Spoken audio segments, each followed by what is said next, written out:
Welcome to the IDEMS podcast. My name is David Stern. I'm a founding director of IDEMS, and it is my privilege yet again to be here with Mike Obiero to continue our discussions from a recent episode about your MSc program, this MSc in Math Innovation. It's a really exciting program. You articulated last time where this has come from, who the audiences are, but we didn't dig into the content piece, and we left that for another discussion. So today, I want to ask you about these major pathways and how we think about this and the opportunities and why this is so important and why teachers and others are responding so well to you when you're presenting this. Thank you, David. I'm Mike Obiero. I teach math at Maseno University. As you mentioned, I have different titles, but I like referring to myself as a math education enthusiast, and that's basically where my interests are. And this program is one of the initiatives towards math education that we have. The other initiatives we've talked about, others we've not, but we'll create time to discuss about them. In the last episode, we talked about the origins of the idea behind the Math Innovations MSc program. It's 10 years in the making. We've conceptualized it over a long period of time. I've had visits to the UK where I've talked to a group of statisticians trying to build their interest into contributing in different ways. I've had a discussion with my colleagues, acquaintances across Kenya, trying to figure out what their needs are. The process of developing a program, you have to go through the needs assessment. You have to respond to the needs of people as you design the program. So I've talked to lots of high school math teachers. I've talked to people in industry. I've talked to people I've met in the streets in our towns, discuss about an MSc program we are envisioning, asking them what will work for them. So for the high school teachers, it was obvious they wanted to continue with their academics, and they're looking for ways of doing that. Some people in industry were looking at ways to help them deal with data, which was a gap which is lacking. Some people have data, they don't know how to make sense out of it. And even yesterday, I was talking to my uncle who works at KALRO. This is the Kenya Agricultural Research Organization. And he was like, they have lots of data, but they're not statisticians. They don't know how to deal with the data. So there are people who just want to learn about aspects of handling data. Then you have artificial intelligence is the new, I wouldn't say elephant in the room, but we are dealing in an era where AI is central to most things, and people have to rethink whatever they do. Whether you are a student, whether you are a teacher, whether you are working in industry, you are impacted with AI in different ways. So as we were designing the program, we wanted to address or at least meet the demands of these different groups. That led to the different pathways of the program. Can I just come in on this? Because I think this is really important. There was an element that you mentioned in the last episode, which I think is worth repeating. That particularly when you were discussing with teachers, they often didn't know which direction they wanted to go. They were interested in all of these things. They might be interested in leaving education to become a data scientist, or they might be interested in becoming a modeler, or they might be interested in staying in education and becoming a really imaginative teacher. And they had these many different ideas, and they didn't know which to go. And we mentioned AIMS, the African Institute of Mathematical Sciences, who have this broad MSc, originally this postgraduate diploma, exactly enabling people to be prepared for their next steps, whether it is industry or academia. And that's a big part of the inspiration, which I think is worth drawing out at this point, that AIMS has successfully run this Pan-African MSc in mathematical sciences, this broad subject, enabling top students to have this exposure to this breadth of the subject and then find directions to pursue. Yeah. And that's part of the inspiration as well, that you could be taking a narrow aspect and creating a program related to that narrow aspect, but your vision is to say, look, we need a program for teachers. We need a program which is not many programs. And you're not wanting to compete with the existing programs. No. Everything which you're conceiving is broadly filling in these gaps and allowing people to find their way. And it might even be, as is the case with AIMS, that after you do the MSc, you might want to do a specialist MSc, a second MSc, to become a real specialist in an area. Or you might be able to go straight on to research, or you might be ready to go out into the real world. But this is enabling you to sort of come out working where you are and to find your direction. Yeah, and I think you put everything into context and explain that extremely well. Most people going to do, especially for teachers, it's not clear the direction they want to take. In industry, it might be different, that I want to get this skill to be able to do this. But most teachers, it's not clear. Some will want to proceed with their MSc in mathematics. Others will want to maybe do something in education. Others want to become data scientists. Others want to do modeling, as you put it. It's not clear to them. And having a program which has only one pathway is very restricting. People's interests change. So the way the program is designed is that the first year exposes you to different aspects. Everyone will have to do something about maybe teaching. Everyone will have to do something about a little bit about data. Everyone does something about maybe responsible AI or modeling. So you're exposed to different things. And from the way you interact with the course, you might be like, oh, I wanted to do pure math, but I really like modeling. And then you're like, I want to continue with modeling because now it's very interesting for me. Or your teacher wants to continue with education, but you realize you really like dealing with data. So your interests change. We designed the program so that a student is exposed to different things. And you don't lose anything if, say, you take an education module and you're going to do data. It's still going to help you at your place of work because as part of working with a team, you have to do a bit of mentorship. And so that's equipping you with the skills that you'll need to mentor other people at your place of work. Or you might have taken a data course and you continue taking education. So all these are enriching the student in different ways, but they are allowing you to narrow down on exactly where your interest is so that your efforts are now focused on that particular interest. Can I just come in? Because you mentioned this sort of first year being very broad. And one of the real advantages of the Open University and working with them on this is they've actually designed this so that that is an exit pathway. You can get your postgraduate diploma in maths innovation just doing the equivalent of a first year. Of course, it can take many years because it's part-time, but you have an exit just at that, which would be, if you want, the equivalent of the original AIMS program. I think that's something unique with Open University. Like most of their programs have these exits, even the BSc programs. You can take a number of courses, you get a certificate, take a number of courses, you get a diploma, take a number of courses, you get the BSc. The same is true for most MSc programs, that you can get these different certifications leading towards your MSc. Again, that's very appealing to most people I've talked to because at some point having a diploma helps as you move towards your MSc, yes. And as we know, we mentioned this even in the last episode, in other universities, there are many students who get stuck at the thesis or the project level who would have been better off exiting at the postgraduate diploma. This is a fantastic conceptualization from the Open University, real full marks to them for sort of thinking this through in the way they have. And it's very exciting to have this program conceived in that way.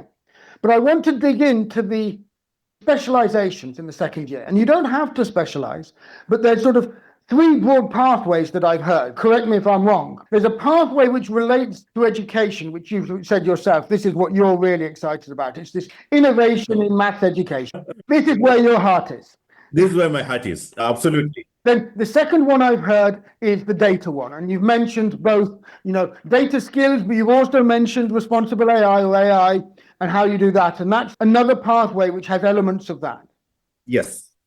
And that's something which, as we know, in society, this is widely needed. There are statistics degrees, there are data science degrees, but there's this element on, the real application side. This is what distinguishes these skills and thinking about AI in responsible ways. That's what sort of distinguishes that from what already exists.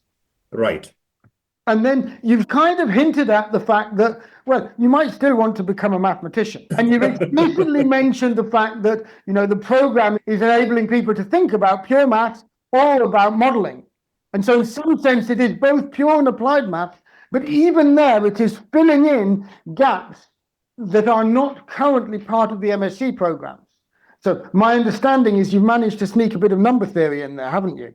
Which is your own area of PhD, There's areas which are not currently being taught within the Kenyan system, but which are actually very suited to a problem-solving approach and so on. And so there's some quite imaginative mathematics pathways or components within that third component. So it's broadly a educational innovation component, a mathematics component, and a data and AI component. Those are the three major pathways. So I'll start talking about the math one and lead towards the education one, because that's where I want to spend a bit of time.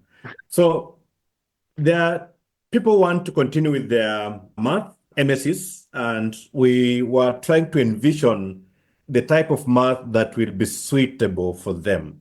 There's some deep level areas of math, but when you think about number theory, think about combinatorics, this is an area that doesn't need very deep level math. It could lead to deep level mathematics in itself, but you don't need a very deep level background of mathematics to be able to do a decent thesis in number theory, for instance, or in combinatorics. Can I just come in on this for a second? Because there were probably non-mathematicians in the audience. Right. So the traditional maths, the classic maths, analysis, algebra, these big areas, which are well covered in Kenya. There's a good history of that. That's what the programs tend to focus on. Yeah. And these areas, there is an expectation that you have understood the undergraduate level well. And if I'm not mistaken, there is actually an explicit course which is pretty loaded, which has pretty much the whole undergraduate mathematics, but done almost as a revision module to make sure students are really up to speed, because the expectation is students going in that pathway may have spent a number of years since their undergraduate and may have lost some of that. Yes. But then the inspiration for you on this comes from your own experience in some sense. When we engaged, I deliberately shifted you, actually it was towards a problem that was almost combinatorial for your masters, because that enabled you to do research level activity with the background you had, even though there were some gaps that we'd identified. And then when you went into your PhD, you actually got this amazing opportunity in number theory. It's a top 10 US university, so it was a tough environment for you. But you were able to succeed by taking this area of mathematics where you could actually focus in on a problem where you didn't need really heavy background and you could compete with your peers. Exactly. You're absolutely right that traditionally we have a very big community of analysis researchers around. Some of the best professors we have are either in analysis or algebra. These are areas that need you to be up to speed with very deep mathematical concepts all the way from undergraduate. And for someone who has taken a bit of a break from college mathematics, it's a tall order for most students to get to speed. Not just for someone who's taken a break. Please tell a bit of the story of yourself when you went to Havana-Champaign. Yeah. And it goes to my interest on the education side. And that's why I'm so passionate about the education, because I was top of my class in Kenya. Most of the courses I did at Havana-Champaign, I had done in Kenya. Think of abstract algebra, think of complex analysis. And I really struggled in those courses because in Kenya, when I was studying them, we didn't go into depth. It was like we were just brushing over and the lecturer will be like, you are done. When I went to Champaign, now it was really digging into the aspects of analysis, digging into algebra, and it was a real struggle. But I was able to keep up. And this is where maybe being a bit passionate and keen with studying helps.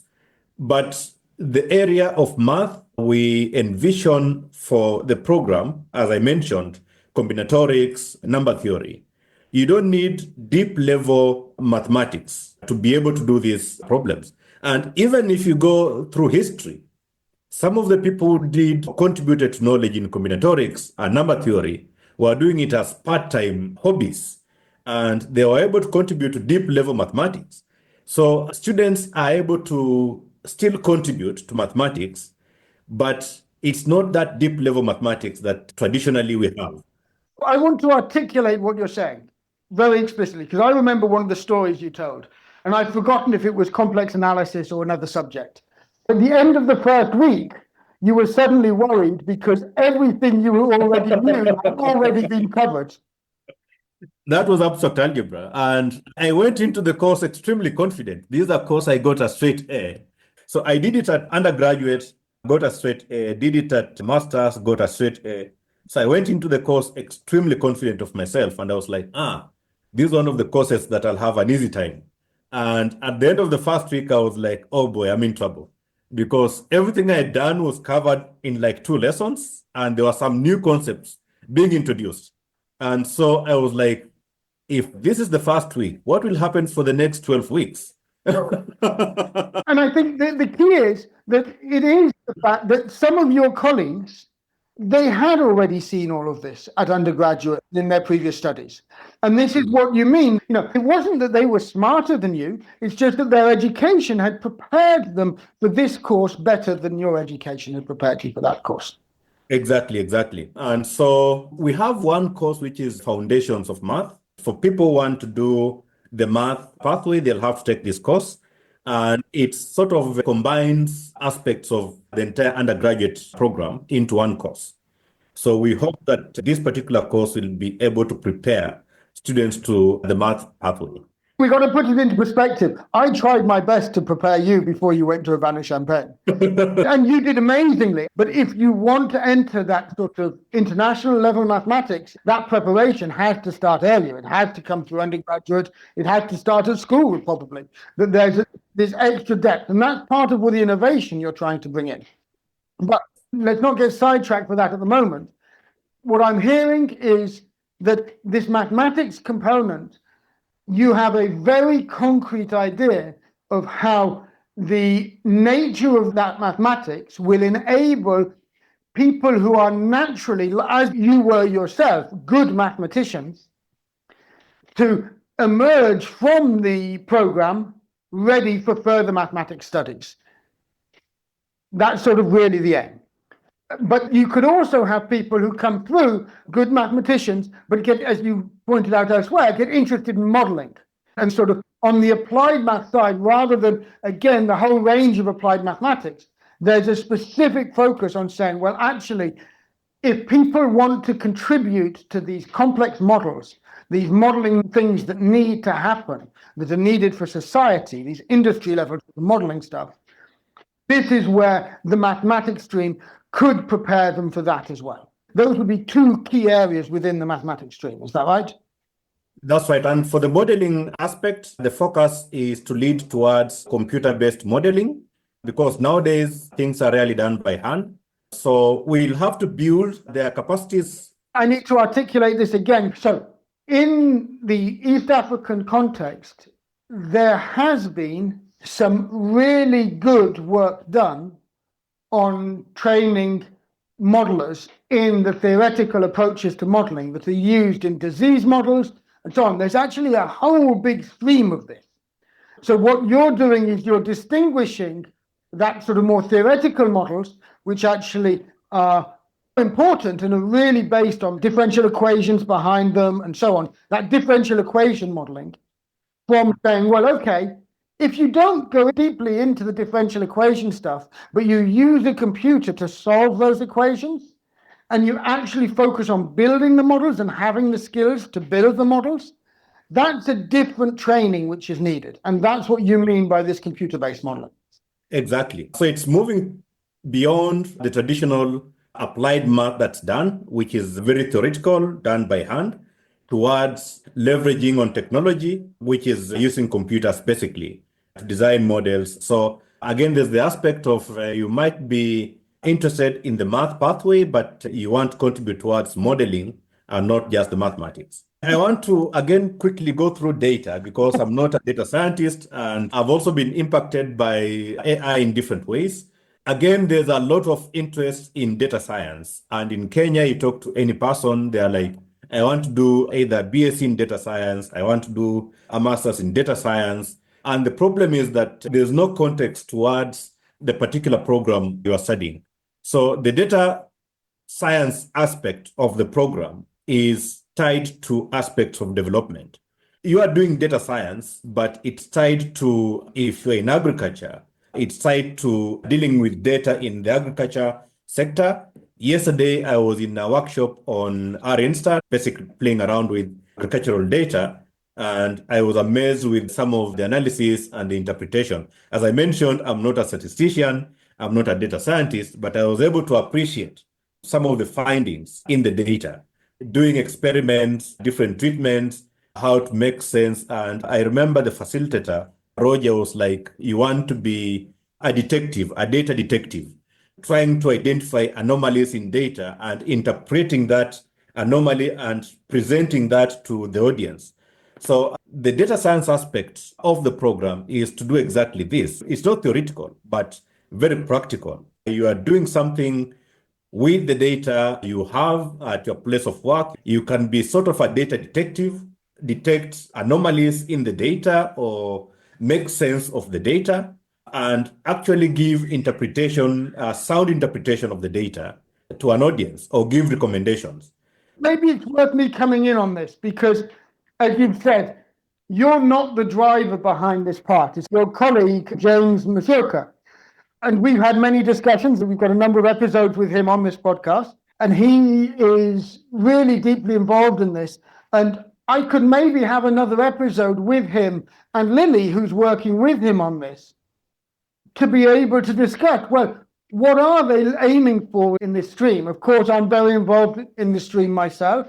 And it is a stream where maybe the thing that I will focus on, you mentioned this is data science for development. And I want to contrast this with what internationally is now being seen as data science, which is really data science for tech. I'm not saying that's not needed in Kenya. Kenya has a thriving tech scene, and it does have a number of universities trying to offer this very machine learning focused data science courses. But there's a much wider need for data science where you understand machine learning, you understand traditional statistics, but you focus on data. And as you say, being this data detective. And we need many more people to have those skills.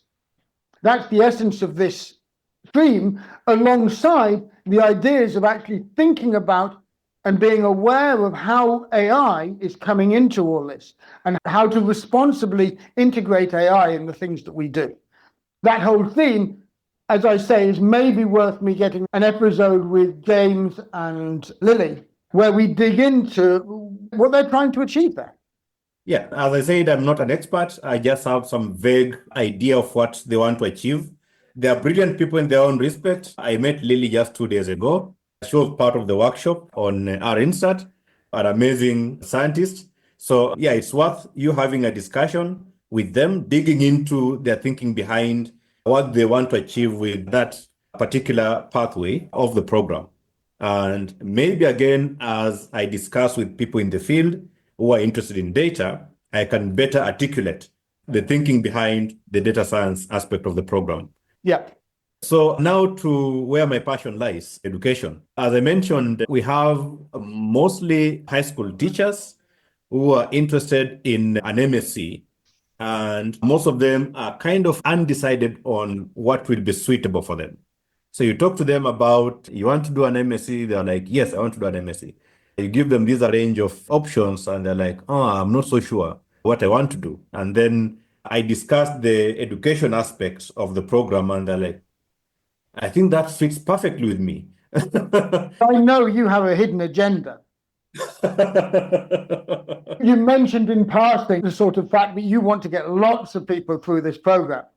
And your hidden agenda, which of course, because I'm stating it, is no longer hidden, is that your hope is that at the end of the core part of the course, most of them get attracted into this education component and they actually become this amazing, well, team, if you want, this amazing set of manpower looking to implement the competency-based curriculum, to innovate, to find ways to do this, to work collaboratively at that. You want hundreds, and you even mentioned at one point thousands of teachers working together on this. This is your dream. Exactly.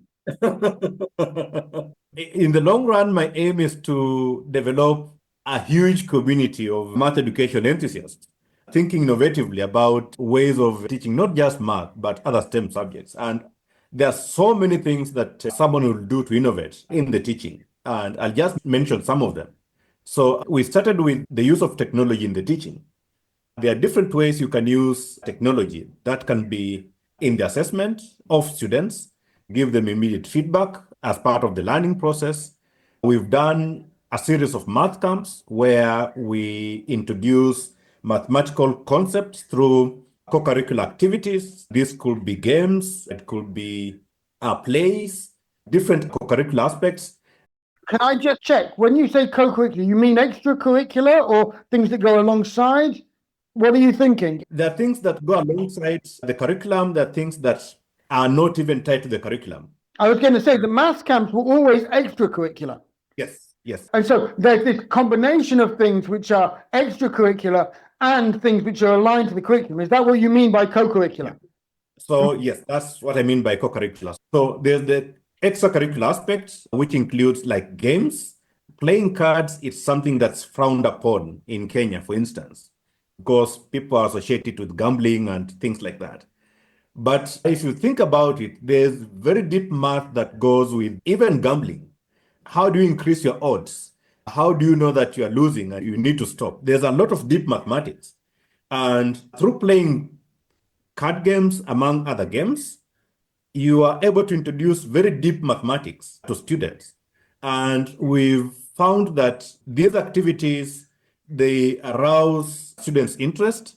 And we have evidence of people who are not even interested in math, but having attended a math camp, interacted with activities that introduce math, they went ahead to be ambassadors, not just enjoy the activities, but actively present the activities to their colleagues. And it's just changed the entire mindset. Some of them are working in organizations in Kenya that deal with math and math education. Can I just come in here again? Because one of the things which I think you're articulating is playful learning. There's a lot of research on this globally happening right now.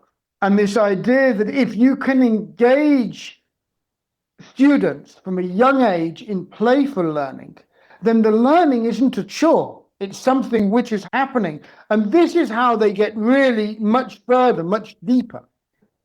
You did mention that, there's maths in gambling, but the key point, and I still remember one of the very early maths camps, a very nice colleague of ours, Maria Cheng, at the end of the maths camp said, I now feel ashamed because I used to confiscate cards from my students. And I now see that instead, I should have been teaching them how to use games which have educational value. So the point is that it's not that everything has educational value. But a tool like a deck of cards can be a really powerful educational tool. And this is what it's really about, creating opportunities for learning through play.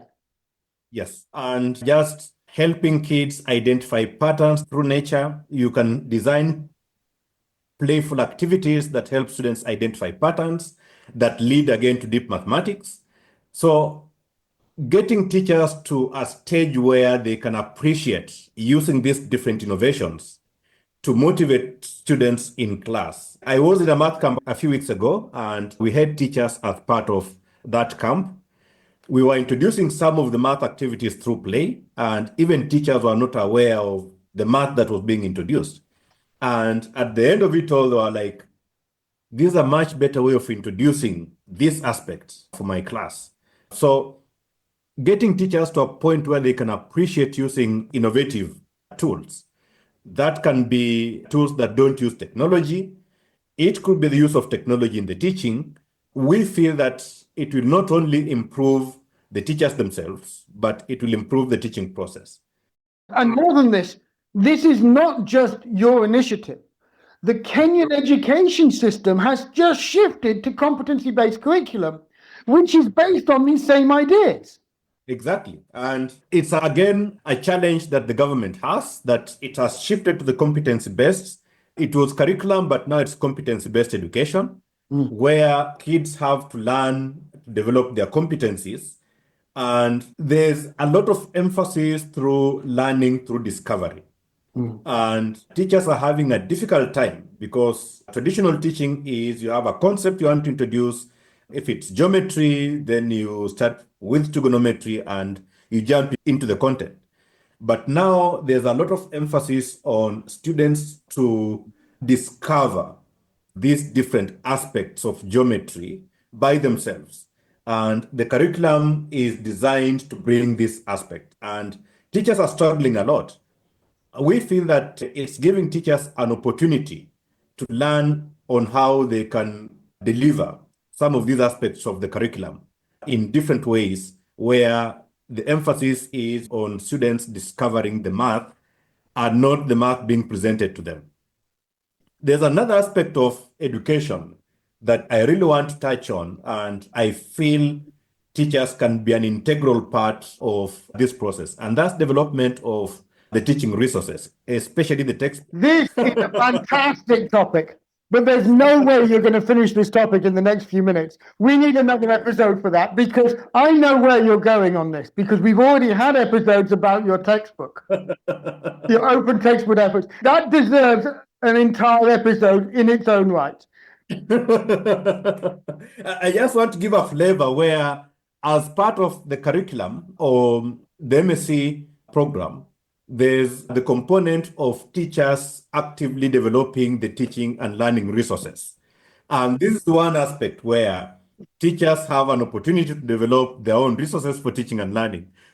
Not only their own resources, we need an episode to go into your vision of this, because I love it. And it's really exciting stuff.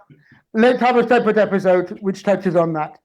Let's see if we can wrap up this episode, because you've touched on these incredible content pathways, these three related to the education, related to the mathematics itself, related to the data. Each pathway is filling a gap that current MSc programs in Kenya don't fit. Yes. And yet they're tying together into a coherent whole, which is particularly suited to this open university model of education for people who are already in work. Primarily, from your particular perspective, those who are teaching, because they're the people you really care about and who you really want to reach and to serve.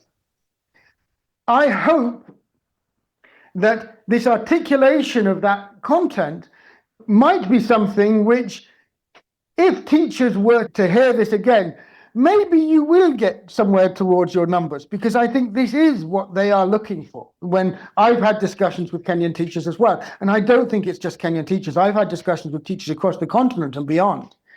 And these ideas are ideas that I think could resonate much more widely than Kenya even.